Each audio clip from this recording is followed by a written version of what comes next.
Hey guys, it's time to start another lesson. Today's lesson is going to be on lesson 10.3 on ellipses, a second conic that we're going to look at. We looked at parabolas in our first lesson, really dealing with conic sections, and today we're going to start looking at ellipses. This will just be part one of a two-part set of videos over this lesson, so let's get started. Before we do, let's take a look at one more, just another Bellringer question. I think this will be helpful to get our mind going in the right direction here. Again, this is all over parabolas in this Bellringer question, so this should be a problem that you should be able to handle now. Find the standard form of the equation of a parabola with the given characteristics. We're given a vertex and a directrix. Okay, so I've gone ahead and copied down that information onto my whiteboard. So let's take a look. We got a vertex that's at 0, 2, and a directrix that is at y equals 4. I'm going to go ahead and graph what I know here. Vertex at 0, 2, and a directrix at y equals 4.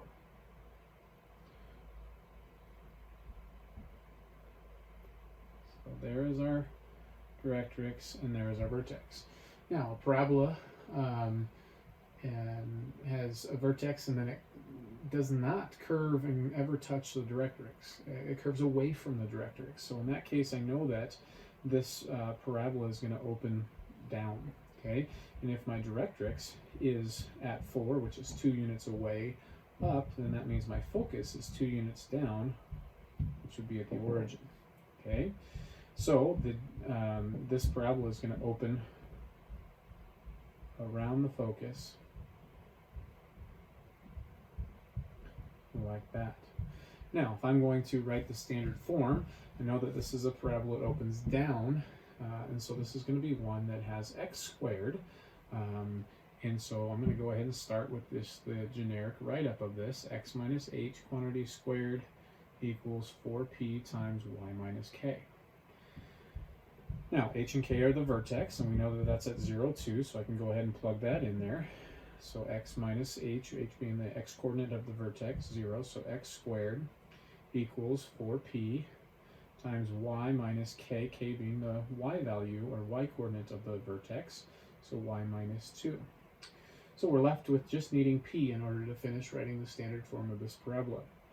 And p is again that directed distance. By definition, it's the distance from the vertex to the focus.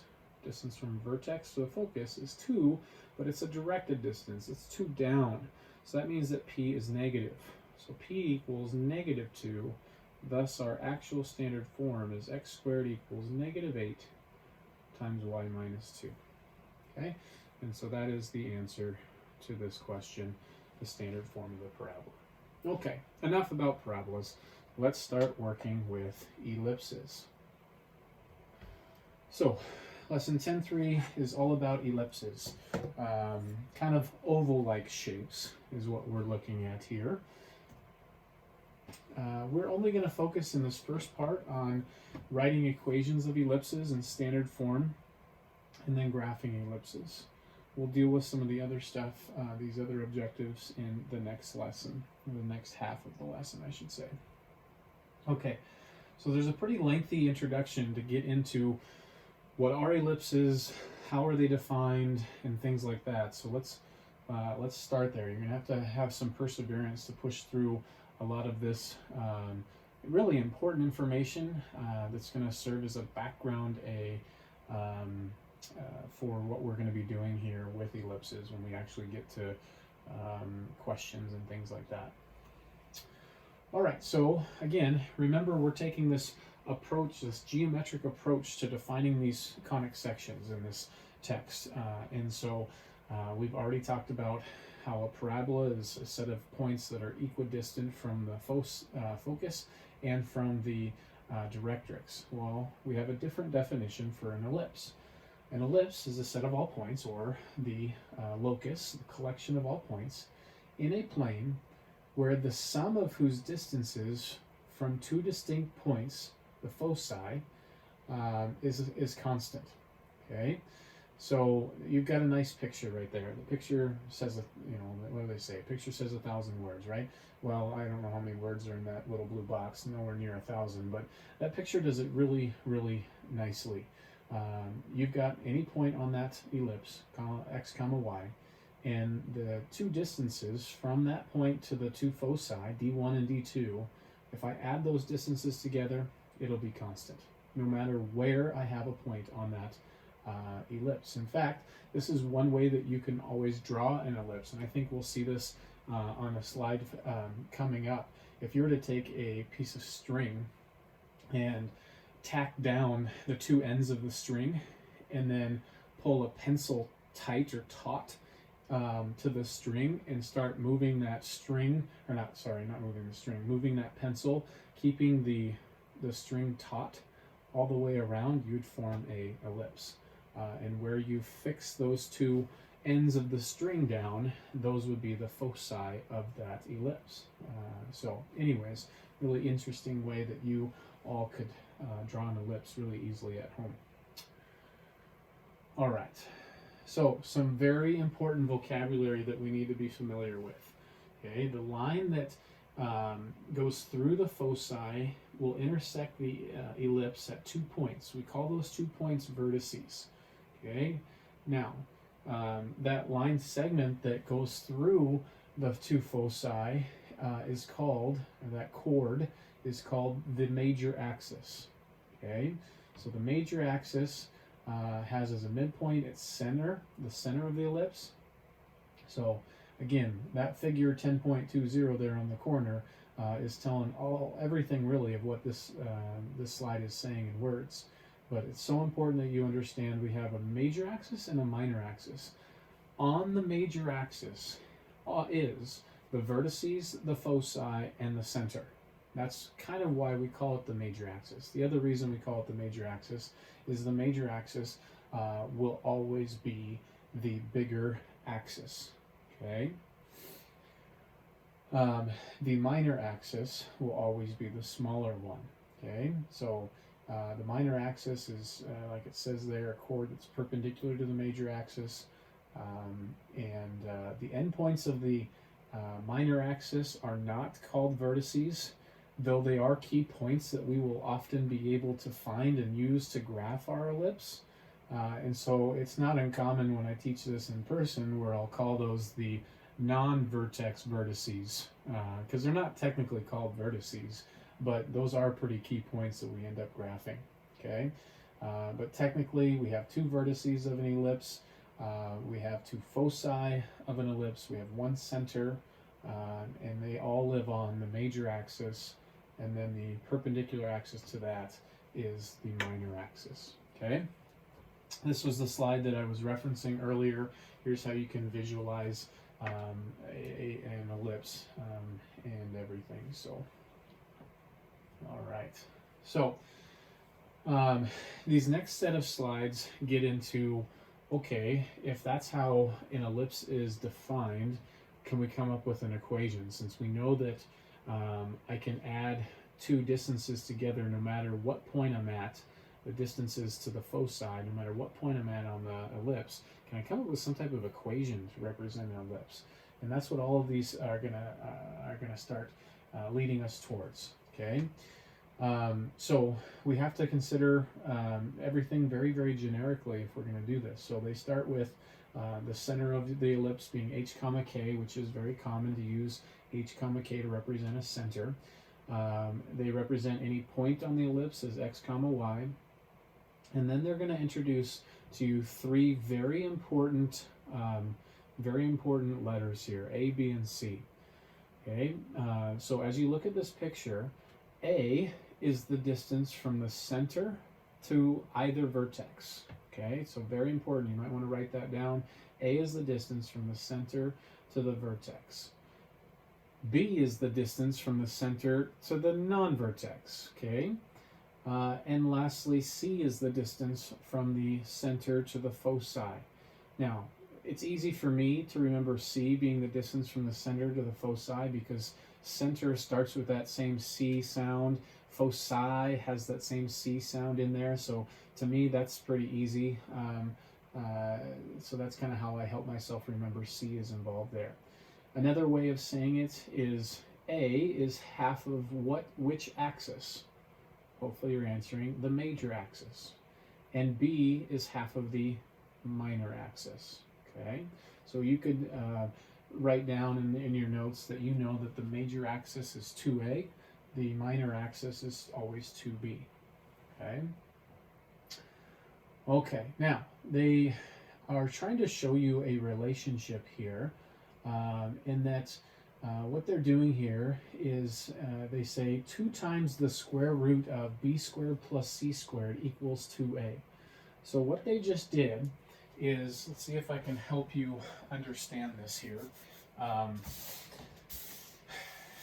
Would you agree that this distance is the square root of b squared plus c squared? So this is the hypotenuse on this right triangle where that's b and that's c. So to find the hypotenuse, we sum the squares and take the square root. So that's that, and that's the exact same thing over there. So when I add up the two distances from this point to each foci, I get 2 of them. So that's where they're coming up with this distance. Okay. Now, remember that by definition of a ellipse, no matter what point I was to pick on the ellipse, the sum of its distances to the foci is going to be the same. So let's take this point right here. I think this will be an easy one for us to look at. So if I wanted to say, what are those 2 distances to the foci? So that's one distance, and then that's another distance. Well, to find that distance, it would be this distance minus that distance. Well, that distance is called A. This distance is called C. So this distance right here would be represented as A minus C. Okay, so maybe write down that on your scratch work or something off to the side here. A minus C. Now, this distance is that distance plus this distance. Well, that distance is A, and that distance is C, so this whole distance is A plus C. Okay, so those are my 2 distances from here to each foci. The first foci, A minus C. To the second foci is A plus C. Well, if I take A minus C plus A plus C, we get 2A. The C's cancel each other out. So this sum right here has to be the same sum as any point on the ellipse. And so I just showed that one other point happens to have 2A. So if you divide both sides by 2, square both sides, we learn that with an ellipse, this is a hugely important relationship. B squared plus C squared equals A squared. Okay, or sometimes alternatively said, A squared minus B squared equals C squared. I would almost encourage you, I think I would encourage you to have it memorized that way. We are very comfortable with A squared plus B squared equals C squared, Pythagorean theorem, right? And so let's make it a slight tweak of that. A squared minus B squared is C squared, okay?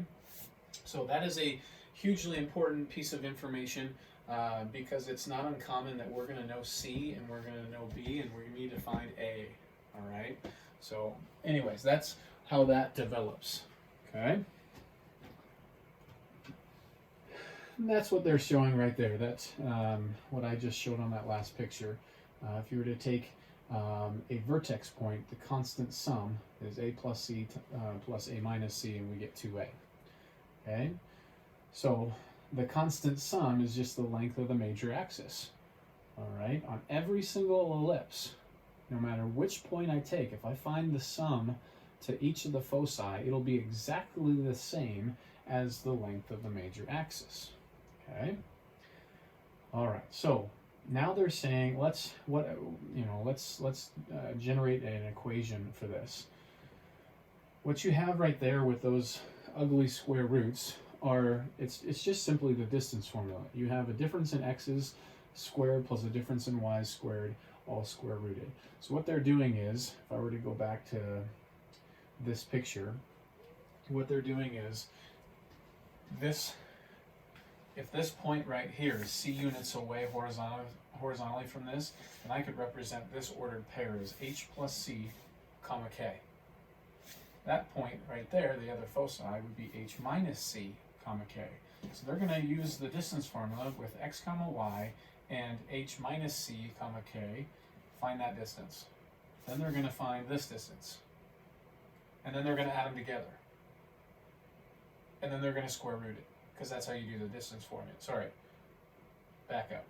they're going to find that distance by difference in x's, so x, and then h minus c, difference in those x's, squared, plus the difference in the y's squared, so y minus k quantity squared, all square rooted. That gives us that distance. Then they're going to do the same thing to find that distance. Add them together, and that has to equal, remember we said 2a, the length of the major axis. If you were to take that and manipulate that equation, that's what they're going to start showing you. That's the basic start to the proof of the standard form for an ellipse. Okay? So that's what you see here. This just causes me to kind of chuckle. They say, that is this, which after expanding and regrouping reduces to blah. So there is a huge waving of the hand that's going on right here. It's not that this directly, when one step, two steps, or whatnot, takes us here. The proof of this formula is pretty lengthy. I don't know if I have the time today to be able to post this for you. I've done it in the past, and it is rather lengthy, and I don't think I have an image of it on my computer, so I don't know that I'll end up getting around to it. But anyways, it's a pretty lengthy proof. And then what I want you to notice is you see a squared minus c squared.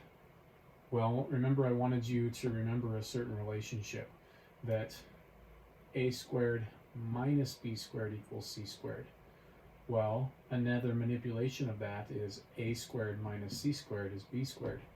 And so they're going to replace b squared in each of those spots. Okay? And then you have the following. And lastly, they're going to divide both sides of that equation by a squared b squared, and you get this right here.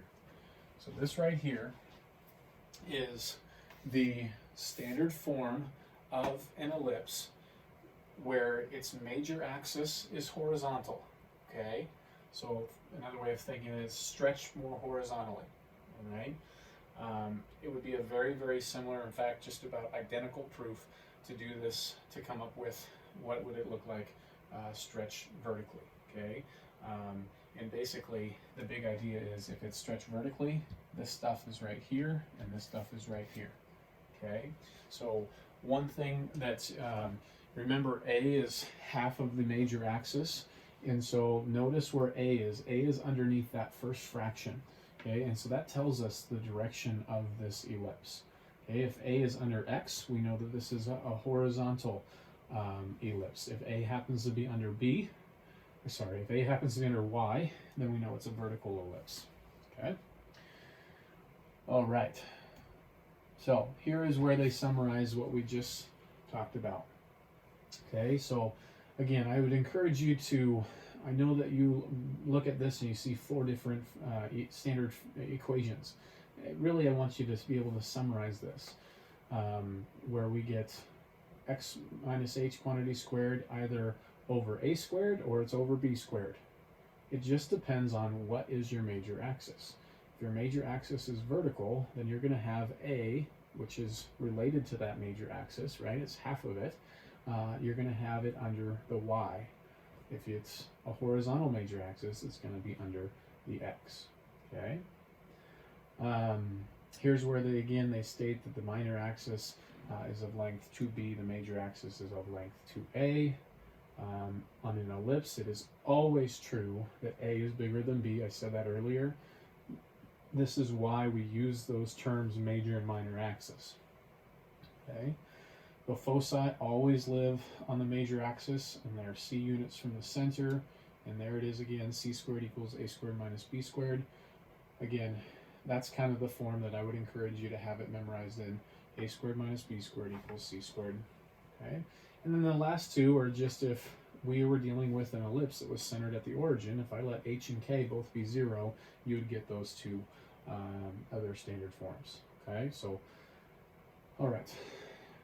For you that are, those of you that are a little more visual, this might be a little helpful of an image for you to see. There you have the 2 different types of ellipses that we're going to study, those with a major axis horizontal and those with a major axis vertical.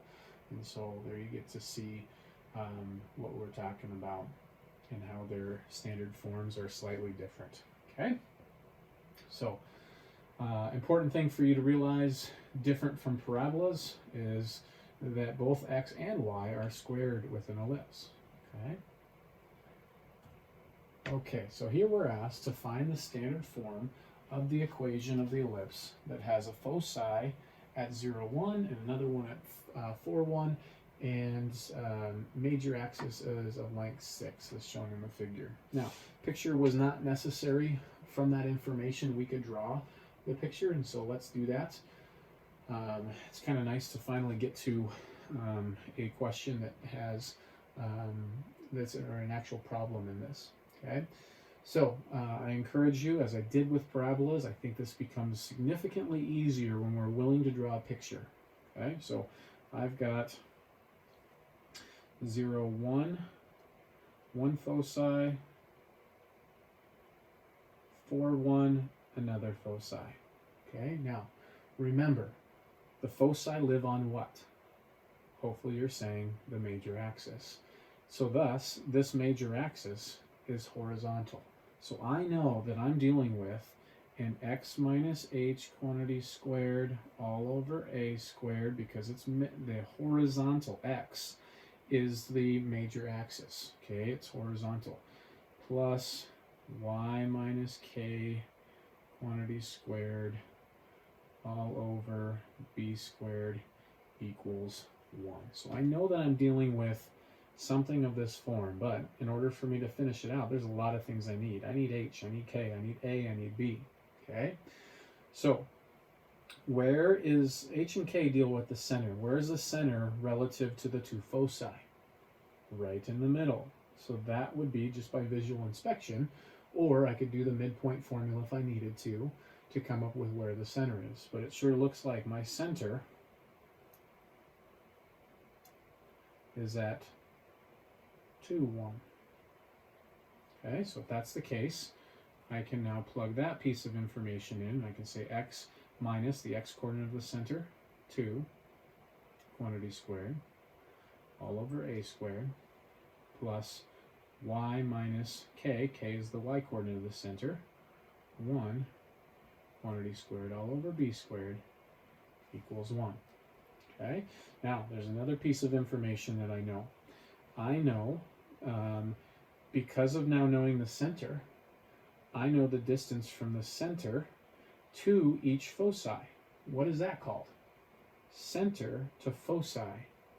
That's C. So C is 2. Okay, I also know that information. Now there's one other piece of information that's been given to me that I have not put to use. The major axis is of length 6. So remember, we can denote the major axis as 2a. 2a is 6, so thus a is 3. Okay, so if that's the case, I can now add this to my picture. Our major axis we learned was horizontal because remember our foci live on the major axis. If my major axis length is 6, then that means from my center I go out 3 each direction, so 3 to the right. There's one vertex, so we'll call this V2, and from the center I go 3 to the left, and there's my other vertex. Okay, and these are our two foci. We'll call that F1, and right here F2. Okay. All right. Now, I have just learned what A is, so I could plug that in, but I still need to know B. And this is where, because I know C and I know A, I can find B. Okay, so again, what's that relationship? Oh, it's super close to the Pythagorean theorem, except, Pythagorean theorem is a squared plus b squared equals c squared, so this is a squared minus b squared equals c squared. Well, I need to use this to solve for b, so that's a squared minus c squared equals b squared. A squared, 3 squared, 9, minus c squared, 2 squared, 4, is going to equal b squared. Thus b, I think you all can see, is root 5. Or, better yet, look where we're going, b squared is just 5, right? Okay, so let's write this equation now because I've got a, b, and c, so I can plug everything in. X minus 2 quantity squared all over a squared, 3 squared. So this is a 9 plus y minus 1 quantity squared all over b squared. B squared's 5 equals 1. Ladies and gentlemen, we are now done with the standard form of the equation. Now, if this problem were to say also graph, let's finish the graph. Remember b, which I learned to be the square root of 5, so just a smidge over 2, right? Square root of 4 is exactly 2. That is the half the length of my minor axis. So this b distance is the distance from the center to our non-vertex vertices. So I'm going to go up a little over 2. 1, 2, and a little bit more. Down 1, 2, and a little bit more. Now I have the 4 points that make drawing this ellipse accurately much easier.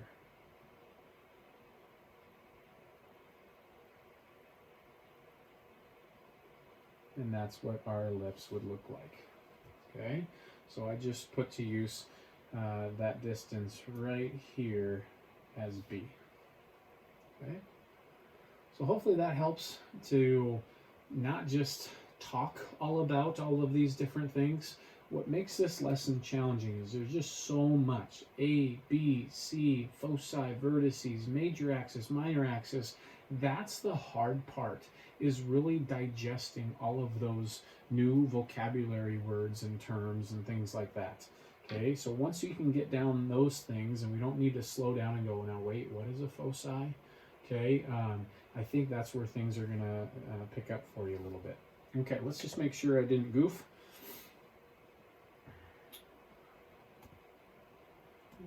So we learned that because we were given the major axis to be 6, 2a equals 6, so that's where we got a to be 3. And then because we knew what our foci were, we also knew our center, and then we can find our distance c, which is the distance from center to the foci, to be 2. So then they use that to find b.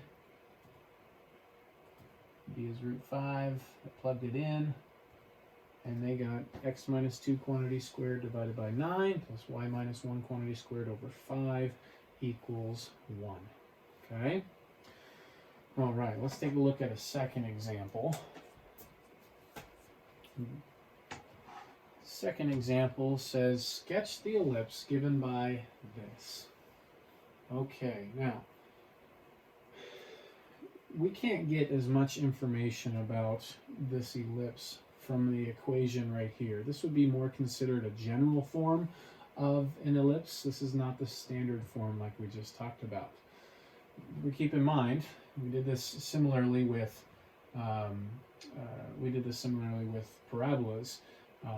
Standard form of these, and I'm just went back one slide to this last example, has these binomial squareds in them every single time. That's the factored form of a perfect square trinomial. So this should make us start to think, wait, we need to complete the square. Okay, so that's what we're going to do on this problem, is we need to complete the square with our x's. We also need to complete the square with our y's, and then do a little bit more manipulating, and we'll have this thing in standard form. And from standard form, we can grab the center real easily. We can grab a and b. If you know a and b, you can then find c, and we're on our way. So let me switch on over and let's tackle this. All right, sketch the ellipse given by this right here. So what you'd want to start by doing is collecting your variable terms, I guess. Let's collect all of our x's together. And because I can start to see a little bit of the light at the end of the tunnel, knowing I'm going to need to complete the square, what constant is going to need to go with this to complete the square?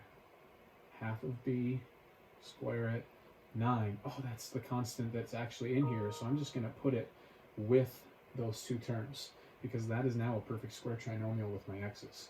Then I'm going to group my y's, so plus 4y squared minus 8y, okay, equals 0. So this part, really easy. Perfect square trinomial, it factors x plus 3 quantity squared. this part is not really yet in the form that we like for completing the square. We don't like having a coefficient other than 1. So we're going to factor 4 out of both of those terms, and you're left with y squared minus 2y, and I'm going to leave a little space. Hopefully you agree, and every step that I do, I can undo it if I just distribute it in this case. Okay? So now inside this set of parentheses, I'm prepared to complete the square. I need to cut my b value, negative 2.5, negative 1. Now square that quantity. That's 1. So I need a 1 in here to complete the square. But did I really make this left side of the equation now 1 bigger? No, because it's inside a set of parentheses that's being multiplied by 4, I've actually made the left side 4 bigger. So I had better add 4 times 1 over here, or add 4 over there. So what do we get? X plus 3 quantity squared plus 4 times, this is now a perfect square trinomial, so it'll factor as a binomial squared, y minus 1 equals 4. Now we're really close. We are really close to putting this in to standard form. You see, standard form didn't have a 4 over here. What was over on this right-hand side of every single equation of an ellipse? This is the number 1. Well, how can I appropriately handle turning this into 1 and making this look like the standard form on this side? Hopefully you're thinking, let's divide both sides by 4. So we do that. Since I have 2 terms being divided by 4, I can safely say x plus 3 quantity squared all over 4 plus 4 divided into this term now. Well, 4 cancels with that other factor of 4 in the numerator, and so you're just left with y minus 1 quantity squared over 1 equals 1. Okay? Now, in our denominator here, so this, by the way, is the standard form. Okay? In our denominator here, a, remember, we have a and a b squared, a squared and a b squared, okay? And a has to always be bigger than b. That means a squared is 4 and b squared is 1. Thus a is 2 and b is 1. Okay? If that's the case, actually that's probably enough. It's a foci. The foci are, in a sense, part of the ellipse, but the actual shape, the ellipse, doesn't have the foci on it, and so I really don't need to find C. We also need our center in order to graph this. So our center is h comma k. Again, in the standard form, it's x minus h. So what's being subtracted to turn this into a plus 3? Negative 3 is. What's being subtracted to make y minus 1? 1. So there's our center. B and A, let's go ahead and put this to practice. Okay, so I'm going to go ahead and graph. We've got negative 3, 1, so negative 3, 1, there's our center. Okay, now, do we have a major axis that's horizontal or a major axis that's vertical? Needs to be our next thought. Because our larger value, A, is under X, we know that this is a horizontal major axis. So that means A, which is our distance from center to vertices, is 2. So since I have horizontal, I'm going to go 2 units to the right and 2 units to the left. Those are my 2 vertices. I need 2 other points in order to sketch the ellipse, and that would be our non-vertex vertices, and that would be by utilizing B. B, again, by definition, is the distance from center on an ellipse to its, it's half of our minor axis. So I guess you could say from center to the non-vertex vertices. So our minor axis is vertical in this problem, so we're going to go up 1, down 1, and those are now 4 points that are necessary for drawing an accurate sketch of our ellipse here. Okay? And that is what our ellipse would look like. Alrighty. Again, I didn't need to find our foci. Let's just have that conversation though, because I could easily change this problem and say, what are the coordinates of the foci? So we would need c. Well, again, remember, a squared minus b squared equals c squared. A squared is 4, b squared is 1, so that means c squared is 3. Where c is, think about it, right here, if I get rid of that square, what gets rid of it? A square root, right? So that's where I use my plus or minus. Now technically, c is just root 3, positive root 3, but the whole idea here is I need to go for my center. I need to go right, or positive root 3, to find my focus over here, and I need to go root 3 to the left, or minus a root 3, to find that one. So if anybody were to ask you the foci, again, this is how far you move off of the center. And I'm moving horizontal, so I'm going to add and subtract this to the x-coordinate of the center. So our foci would be at -3 plus or minus root 3, comma 1. Okay, that's where our two foci would be. And I have no problem if you were to utilize that notation to represent the two foci. Okay, so again, that's a little extra credit that was not assigned on that problem to find that. It's not needed in order to sketch the ellipse. Ultimately, what's needed is you must know the center, you must know your distance from center to the vertices, and you must know your distance from center to the non-vertex vertices. Okay, I kind of wish that we gave it a name, and that's why I keep saying that phrase, the non-vertex vertices. Okay, let's make sure I didn't make a mistake. Again, oh, well, I guess I didn't. I don't have that in there. Sorry about that. I think it's because this PowerPoint didn't come with a whole lot of questions, and I recognized that I needed to give you further examples, and so that's why I put that in there. But I bet you can, since I said example 2, I probably pulled that from example 2 in the book, and you can confirm that I did that correctly. All right, let's take a look at an exit task. Again, really for the purpose of, I want to keep giving you more and more examples, more opportunities to try this here yourself and to get a better grasp on this. So here's what we're given this time. And I really like this because I think you're going to notice something's a little different about this one. Each of our previous examples had a major axis that was what?